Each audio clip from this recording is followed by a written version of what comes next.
peuple de Dieu, shalom à tous, shalom à toutes. Encore une fois de plus, c'est moi votre sœur dans le Seigneur. Je vous bénis dans le nom puissant de notre Seigneur Jésus. C'est lui qui nous donne la vie, la force et la santé encore de se tenir devant vous pour qu'ensemble nous puissions vraiment partager ce qui est sa parole. Parce que c'est la parole de Dieu qui nous vivifie, c'est la parole de Dieu qui nous donne cette force, c'est la parole de Dieu qui nous donne vraiment la foi. Et surtout en cette période où le monde est en train de partir un peu en double vitesse, je peux dire. Et donc, où cette période, il y a toutes ces pandémies qui frappent les nations, ceux qui sont dans le Seigneur seront tranquilles. Seront tranquilles, pourquoi? Parce que nous avons celui qui a tout. Nous avons celui qui a créé, celui qui a tout formé et celui qui nous a dit, n'ayez pas crainte, ne craignez rien, car moi, votre Seigneur, je suis votre soutien. Donc, c'est Jésus qui est notre soutien, qui est notre apport, qui est vraiment notre... Parce que c'est lui qui va préserver même ses enfants. C'est lui qui va nous préserver ses élus, pour que à cette période ici, les élus ne seront pas touchés, les élus ne seront pas dérangés, parce que ils sont enracinés en lui. Et aujourd'hui, nous voulons encore parler, bien-aimés, dans la parole, nous voulons... parler sur un sujet, ce thème qui est intitulé « Comment être délivré ». Nous voulons parler un peu de la délivrance. Premièrement, quand on parle de la délivrance c'est la délivrance en soi, c'est l'action d'être libre, c'est l'action d'être libéré de fardeaux, des liens, et de vraiment d'être libre, parce que dans Galates 5 verset 1 nous dit que c'est pour la liberté que Christ vous a affranchis. Donc Christ est venu pour nous libérer de la puissance du péché, pour nous libérer de la puissance de condamnation, pour nous libérer de tous ces liens familiales, tous ces liens ancestraux et tout ça, pour vraiment nous sortir de là et que nous vivons pleinement la liberté en Christ. Voilà pourquoi dans Romains 8, il est dit que dans Romains 8, nous dit que ceux qui sont en Christ ne sont plus sous la condamnation, ils sont plus sur la malédiction, ils sont plus sur toutes ces choses-là, le péché en fait. La Bible dit que il n'y a plus de condamnation pour ceux qui sont en Jésus. Donc voilà, et la délivrance, quand nous sommes délivrés, et c'est pour être libérés. La délivrance, c'est la libération de quelque chose. On était condamné sur quelque chose, on était lié sur quelque chose. Et bien Jésus vient pour maintenant te délier. Jésus vient pour te sortir de ces liens plutôt, qui t'est condamné et qui te maintenait esclave. Donc, en fait, voilà, c'est un peu ça pour être libéré. Alors, comment nous pouvons être délivrés? Comment nous pouvons être délivrés? Beaucoup de gens pensent que pour être délivré, il faut seulement passer devant un homme de Dieu pour avoir la délivrance, des séances de délivrance, des prières de délivrance et tout ça. Bien-aimé dans le Seigneur, loin de là. La délivrance ne vient pas d'un homme. La délivrance ne vient pas parce qu'on a prié pour toi. La délivrance ne vient pas parce qu'on a fait ces séances de prière intenses, des jeûnes de prière, on t'a fait jeûner, on t'a passé par des kirs-d'âme, on t'a fait tous ces tralala là, pour que tu sois délivré. Parce qu'on t'a imposé des mains, parce qu'on t'a versé l'huile d'onction et tout ça, et que tu es délivré. Non, bien-aimé dans le Seigneur, la délivrance ne vient pas d'un homme, la délivrance vient que de la personne lui-même. La délivrance vient de la détermination. De la détermination, de la foi que tu as, et que tu te lèves et tu dis que cette situation, je n'en veux plus, je suis fatigué de là. Et la délivrance vient de Dieu lui-même. C'est Dieu qui délivre et non pas des hommes. Alors, Dieu délivre. Comment Dieu délivre également? Dieu délivre selon la disposition du cœur. Dieu délivre selon la disposition de ton cœur. Comment tu t'es disposé pour recevoir la délivrance. Parce qu'on peut prier pour toi, on peut faire des prières de délivrance, des séances de délivrance, des jeûnes de prière pour la délivrance. Et bien la personne va sortir de là sans être délivrée. Si la personne lui-même n'est pas disposée, si son cœur n'est pas disposé à recevoir la délivrance, ou si sa détermination n'est pas pour recevoir sa délivrance. Et dans tout ça, si nous ne sommes pas déterminés, bien-aimés, la délivrance, quoi qu'on fasse, quoi que tu passes devant des hommes de Dieu, quoi qu'on gêne, quoi qu'on puisse organiser des séances de prière intenses, bien-aimé, rien ne va se faire, rien ne se fera plutôt. On sera que fatigué, on va se fatiguer et que rien ne se fera. Alors, la délivrance vient de la personne lui-même qui veut être délivrée. La délivrance vient de la personne lui-même qui veut être délivrée. Moi, je dis toujours qu'une personne qui veut être accompagnée dans la prière parce qu'il a besoin de la délivrance ou il a besoin d'être libéré d'une situation ou d'un lien quelconque, et cette personne est comme un boxeur sur le ring et que les autres qui sont là comme des entraîneurs pour l'entraîner à frapper. La personne lui-même doit être d'abord, premièrement, devant la scène. La personne lui-même qui veut être délivrée doit d'abord être lui-même devant la scène pour frapper l'ennemi. Mais si la personne lui-même n'est pas devant la scène, et comment il veut que les autres... Bien aimé, la Bible nous dit, Jésus dit que chacun portera sa croix. Jésus le dit clairement que chacun doit porter sa croix. Oui, tu as des problèmes, tu as des soucis, tu as des situations difficiles que tu traverses. Bien aimé, c'est ça ta croix. Tu dois maintenant porter cette croix et bien d'être déterminé. Si c'est une croix de fardeau qu'on t'inflige, si c'est une croix de fardeau qui sont lourds, que l'ennemi utilise pour t'anéantir, bien aimé, ben, c'est toi-même de décider ou soit d'amener, de continuer avec ces fardeaux ou bien de te débarrasser de ces fardeaux. Parce que ça vient de la personne, ça vient du cœur, la détermination, cette foi de se dire trop c'est trop, je suis fatigué, maintenant je dois être libre.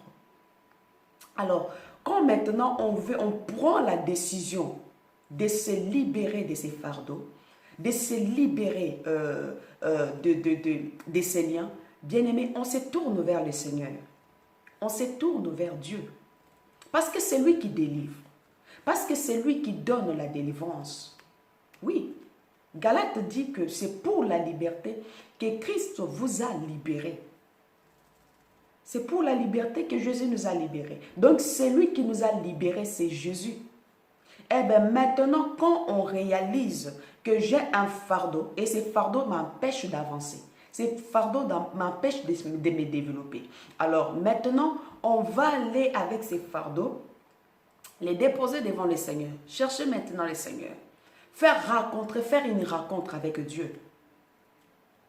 La délivrance, bien-aimé, c'est la rencontre avec Dieu. La disposition de ton cœur. Comment toi, tu vas aller vers le Seigneur?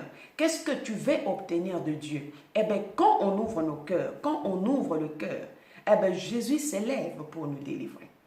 Quand on se répand devant lui, quand on entre dans son intimité, quand on commence à le chercher de tout le cœur, de tout cœur, bien aimé, il se montre et il vient à notre recours.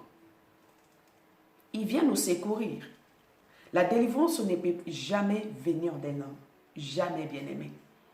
Si tu as en tête que mon pasteur a prié pour moi et que je réussis la délivrance, ou si tu as en tête que cette femme ou cet homme-là ait l'onction pour me délivrer, bien aimé, on peut prier et rien ne pourra se faire si ton cœur n'est pas disposé à recevoir la délivrance. D'où la délivrance, c'est une affaire personnelle avec Dieu. Il y a des gens qui peuvent prier, mais ils ne voient pas la main de Dieu agir dans leur vie. Pourquoi? Parce que leur cœur n'est pas disposé. Leur cœur n'est pas avec Dieu. Leur cœur n'est pas disponible à recevoir les instructions de Dieu ou à recevoir la bénédiction de Dieu. Voilà pourquoi beaucoup de personnes souffrent. Beaucoup de personnes cherchent Dieu, mais le cherchent mal. Beaucoup de personnes veulent voir la gloire de Dieu, mais ils ne voient pas la gloire de Dieu parce que leur cœur est encore rempli de beaucoup de choses. Leur cœur n'est pas libre pour laisser l'accès libre au Seigneur d'agir et d'opérer en eux. Voilà pourquoi certaines délivrances tardent. Et nous allons voir que quand Jésus, parce que le mystère de comment dire, la délivrance en elle-même, Jésus, dans tout son ministère, quand il était sur la terre, dans tout son ministère, Jésus a exercé que la délivrance et il a guéri le gens, il a délivré le gens. Et bien à chaque fois que le Seigneur voulait délivrer ou voulait agir avec la personne, le Seigneur demandait toujours à la personne si la personne a la foi. Il lui demandait toujours, as-tu la foi? Et tu veux être guéri. Est-ce que tu as la foi? Donc Jésus posait toujours, alors que lui qui était Dieu, il pouvait ordonner que la délivrance soit faite automatiquement. Non, bien-aimé, il y a des principes dans toutes choses. Dans toutes choses, il y a des principes, il y a des lois et des principes. Donc, dans ces principes-là, eh bien, Dieu demande au cœur, à l'homme, d'ouvrir son cœur, d'accepter d'abord cette chose-là. Dieu n'impose pas. Dieu n'exige pas. Dieu a donné. Eh bien, Dieu, quand il veut agir, il agit avec le cœur. Il agit avec un cœur libre. Il agit avec un cœur qui est ouvert. Il agit avec un cœur qui est disposé. Disposé de recevoir la gloire de Dieu. Disposé de recevoir la grâce de Dieu. Donc, voilà pourquoi le Seigneur, quand il agissait avec le malade ou les gens qui étaient possédés, liés, eh bien, le Seigneur demandait toujours si ces gens, ils étaient capables de recevoir. Ils avaient la foi pour recevoir cette guérison. Eh bien, à chaque fois, la personne répondait, oui Seigneur, je le veux. Oui, oui Seigneur, je crois. Et cette personne recevait automatiquement, à l'instant même, il recevait sa guérison. Il recevait sa guérison. Eh bien, les personnes-là, comme il est écrit dans la parole que ces gens-là n'allaient pas vers les hommes, n'allaient pas vers le pasteur pour recevoir la guérison, mais ces gens allaient directement devant Jésus. Ces gens n'allaient pas devant les scribes, les gens des docteurs en droit, des synagogues et tout ça, mais ces gens partaient directement devant Jésus. Dès qu'ils attendaient que Jésus passait par là, eh bien, ils en couraient pour recevoir leur délivrance et leur guérison. Ils couraient pour recevoir leur délivrance, bien-aimés. Oui, la délivrance, pour être délivré, il faut le désirer. Ce n'est pas parce que quelqu'un t'a dit, non, je vois que tu as des liens, il faut qu'on prie pour toi pour que tu sois délivré. Non, bien-aimé, ça ne va jamais se faire. La délivrance, il faut le désirer. La délivrance, il faut l'accepter. La délivrance, il faut l'entretenir. Quand on reçoit la délivrance, parce que tu l'as désiré, et parce que cette délivrance t'a été donnée directement par lui-même, le Seigneur qui t'a accordé la délivrance, qui t'a accordé la liberté, et quand tu reçois maintenant cette délivrance, eh bien, bien-aimé, maintenant tu dois l'entretenir, ta délivrance. Tu dois entretenir maintenant, c'est comme un corps qu'on doit entretenir en mangeant des aliments sains. C'est comme un corps qu'on doit entretenir par la propriété qu'on met, qu'on garde sur nous. Donc, c'est comme un corps. Donc, notre corps, comme nous dit la parole, c'est le temple de l'esprit et que nous devons également entretenir ces temples pour que le démon qui sont sortis, les liens qui sont brisés et avant la délivrance, que cela ne retourne pas pour encore causer des dégâts. Et nous allons voir que dans la parole, dans la Bible, il y a cette femme qui avait la perte de sang. Et c'est dans le livre de Matthieu chapitre 9, versets 20 à 22. Matthieu chapitre 9, 20 à 22. Et on nous parle que cette femme avait une maladie. Et cette maladie vraiment lui causait vraiment de problèmes. C'est-à-dire que cette femme, le sang coulait et c'était anormal. C'était plus normal de cycle d'une femme. Mais c'est sang coulait sans cesse. Alors cette femme a cherché dans tous les moyens d'aller consulter de médecins, d'aller consulter de médecins, les docteurs. Je ne sais pas si parmi les docteurs qui est énumérés dans la parole, s'il y avait des docteurs spirituels ou docteurs aussi dans la médecine, mais cette femme a tout fait. Elle a tout fait, mais elle n'a pas trouvé la solution. Elle a marché partout. Et la Bible dit qu'elle a dépensé tout ce qu'elle avait comme bien, comme argent, pour soigner sa santé. Mais rien ne se faisait. Alors, il arrivait un temps où elle a entendu parler de Jésus. Elle a entendu que Jésus passait par là.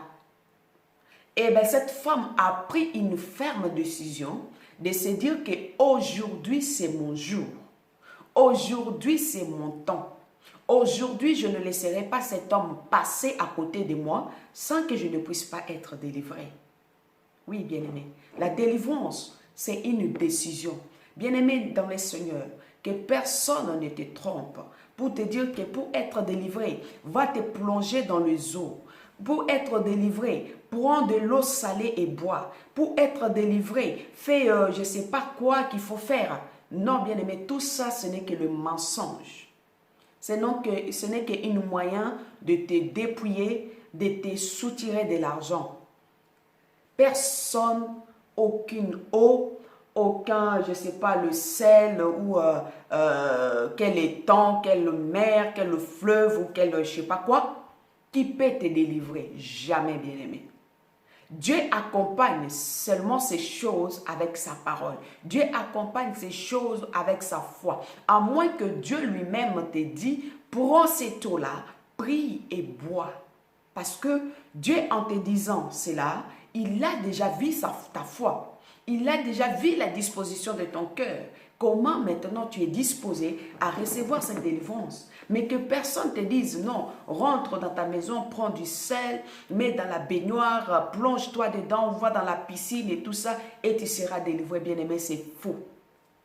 C'est faux. Il n'y a personne dans la Bible, il n'y a personne dans la parole qui a été délivré de cette manière-là. Il n'y a personne.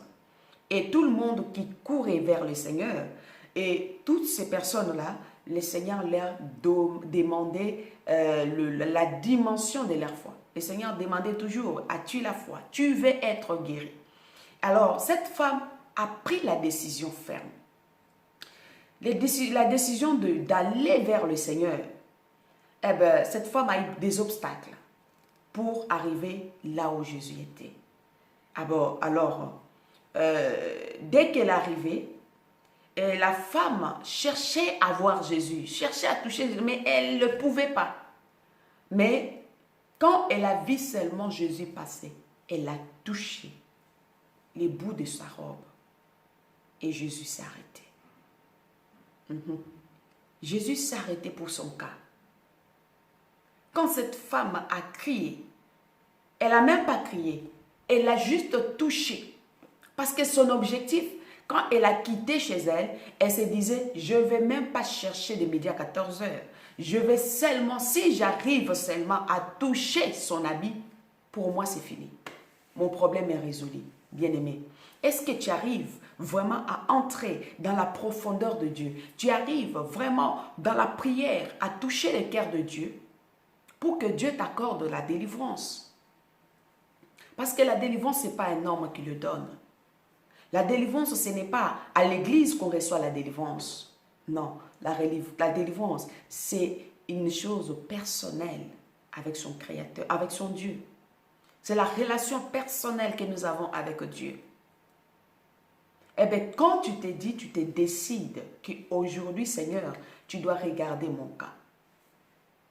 Quand tu te décides, tu te lèves, tu dis, Seigneur, aujourd'hui, je vais voir ces problèmes changer.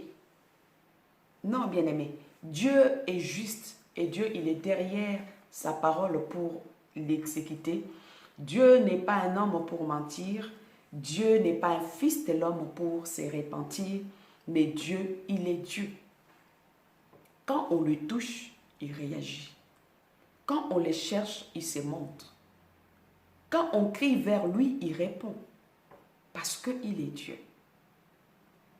Il est Dieu. À un certain moment de ma vie, j'ai eu beaucoup de problèmes spirituels. Et dans ce problème spirituel, vraiment, je voyais de tout.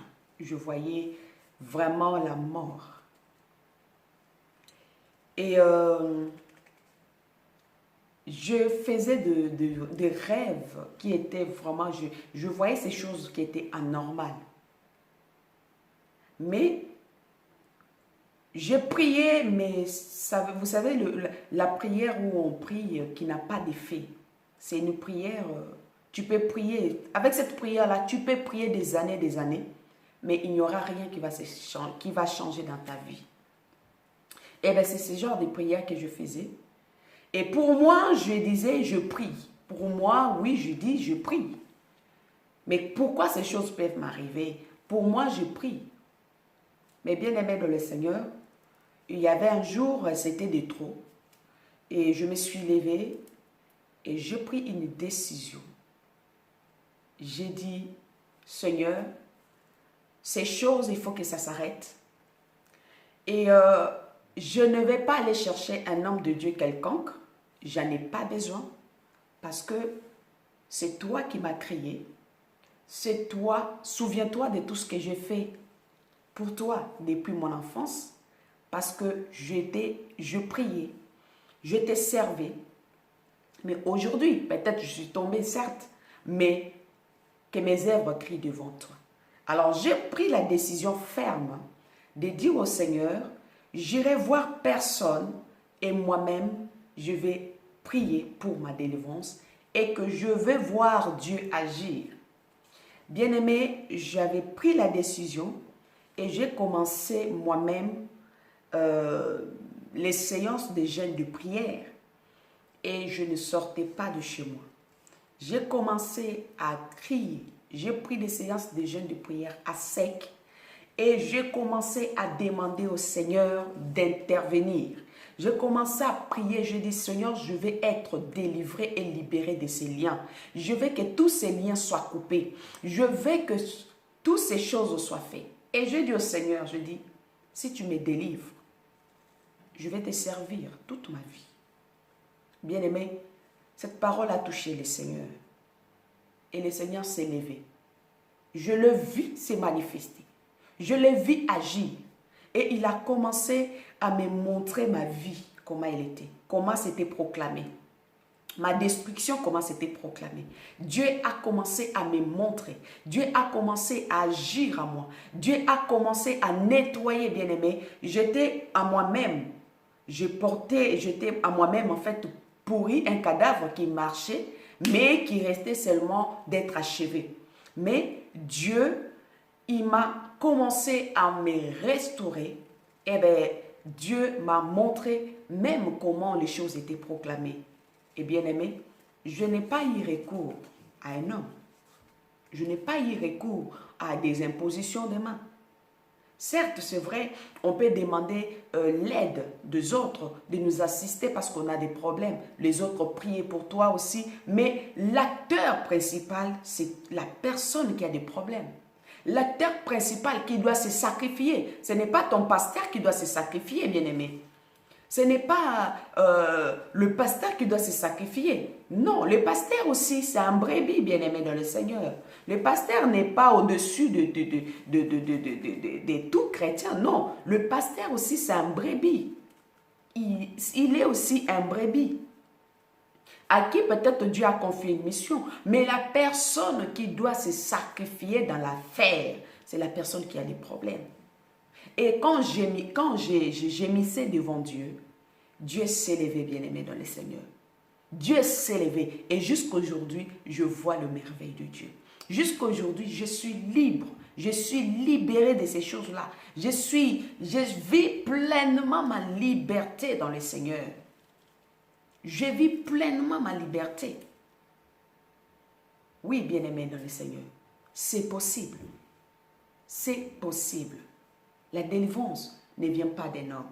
La délivrance ne vient pas parce que ton pasteur a prié. Non, non, non, non, non. La délivrance vient de Dieu lui-même qui regarde la disposition de ton cœur. Ah ben, la femme qui avait la perte de sang, quand elle a touché seulement le vêtement de Jésus, son problème s'est arrêté ces jours-là.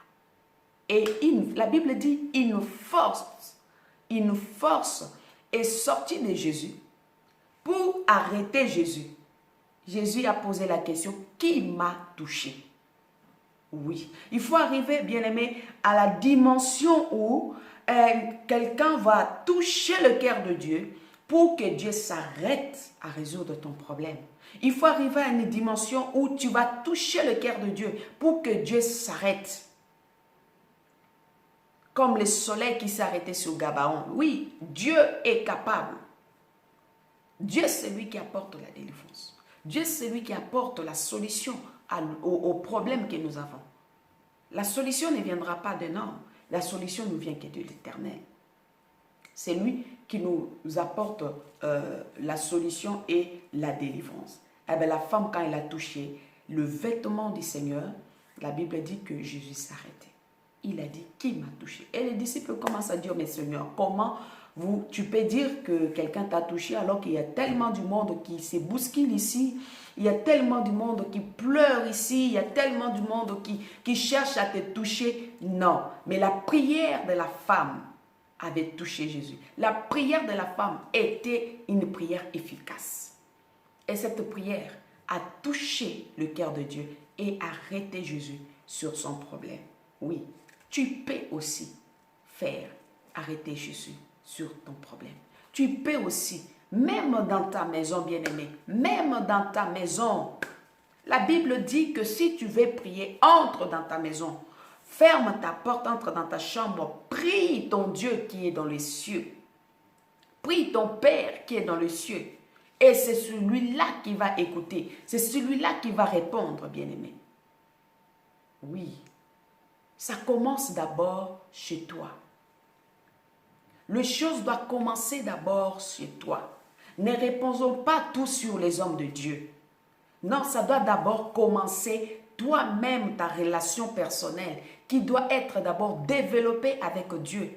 Toi-même, ta relation personnelle, si tu étais dans le faux, si tu étais dans le mal, de se dire non, stop, maintenant je mets ma vie en règle avec le Seigneur pour recevoir la délivrance. Parce que quelqu'un qui n'est pas en règle avec Dieu, quoi qu'on va prier, bien-aimé, ça sera que des prières en vain. Quoi qu'on peut chasser les démons, ça sera que les prières en vain. On peut chasser les démons et les démons ne sortiront pas. Pourquoi? Parce que la personne a quelque chose de démon en lui. Alors, quelqu'un qui a la chose de démon en lui, comment on peut chasser les démons en lui pour que les démons s'en vont? Non, ça ne peut pas se faire. Donc, la délivrance, c'est la relation que nous avons avec le Seigneur et la disposition du cœur de la personne, comment la personne voit et prend les choses de Dieu et comment la personne veut recevoir sa délivrance. Il y a aussi un côté de cet homme qu'on appelle Bartimée, le fils de Timée. Bartimée était aveugle. La Bible dit que cet homme était aussi lié dans la mendicité et il mendiait, il était un mendiant, il ne voyait pas, il était lié complètement. Hein? Il était dans les ténèbres totales, lié, condamné, sa vie n'avait pas de sens. Mais Bartimée, quand il a entendu que Jésus passait par là, bien aimé, Bartimée a pris la décision. Il a dit, cette vie-là que je vis, ce n'est pas ma vie. Oui, bien aimé. Oh, tu ne peux pas rester à te pitoyer sur ton sort, à pleurnicher, à pleurer, à chercher toujours quand tu as des problèmes que les autres prient pour toi. Mais toi-même, tu ne prends pas une décision ferme de se dire, non, cette vie, ce n'est pas ma vie. Il faut que je sorte d'ici. Bartimée était mendiant.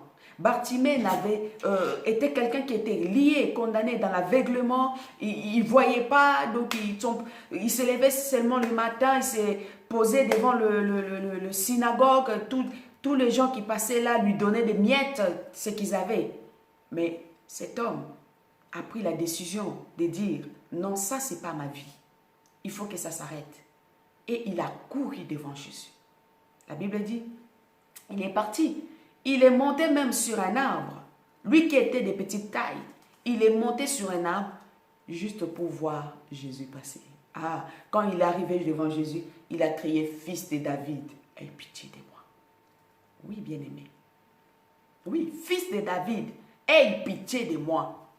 J'étais dans ma chambre, j'ai pleuré le Seigneur, j'implorais Dieu. Je lui disais, Seigneur, aie pitié de moi. Seigneur, si tu me sauves, je vais te servir.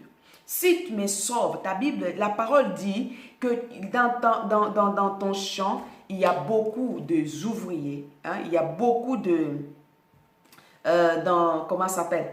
Dans le champ de Dieu, il y a beaucoup il y a peu d'ouvriers. Voilà, il y a peu d'ouvriers. Donc, je disais au Seigneur que si tu me sauves, eh bien, je vais m'engager dans ton champ. Faire un serment avec Dieu. Traiter un serment avec Dieu. Oui, bien-aimé dans le Seigneur. Bartimée, c'est la même chose. Il arrivait devant Jésus, lui dit, fils de David, aie pitié de moi. Ah ben, Jésus l'a vu, il s'arrêtait. Il s'arrêtait. Bien-aimé, il y a des prières qui font arrêter Dieu de se tourner, de regarder ton cas. Il y a des prières qui font arrêter, toucher le cœur de Dieu. Il y a des prières qui font saigner le cœur de Dieu. Il sera obligé de s'arrêter et de résoudre ces problèmes-là. Mais ça ne sera pas un homme qui va prier pour toi pour que la prière touche le cœur de Dieu. Jamais, bien-aimé. C'est toi-même avec ton Seigneur. C'est toi-même. La délivrance, il faut le désirer. Bartimée a désiré sa délivrance. Et à partir de ce moment-là, la Bible dit que Bartimée a vu. Les yeux de Bartimée se sont ouverts. Eh bien, Bartimée, il n'était plus devant le synagogue. Il a commencé à faire sa vie dans sa liberté totale. Il a commencé à faire sa vie. Oui, bien-aimé dans le Seigneur. La délivrance, nous, il faut la désirer. Et la délivrance, quand on la reçoit, il faut la concevoir. Il faut la concevoir et puis l'entretenir pour que la gloire de Dieu continue encore à se manifester dans sa vie. Donc, je vais donner le passage de Bartimée. Le passage de Bartimée, c'est Luc chapitre 10, au verset 46 à 53. Et c'est là-bas que nous allons voir l'histoire de Bartimée.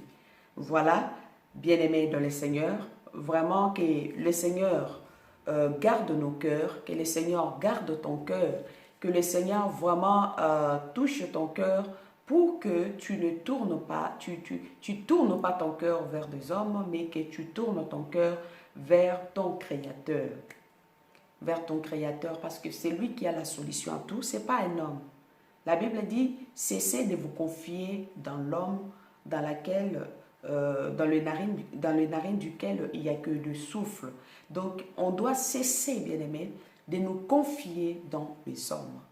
Parce qu'en se confiant totalement dans les hommes, bien-aimés, ça détruit même notre vie et ça détruit parfois même nos foyers.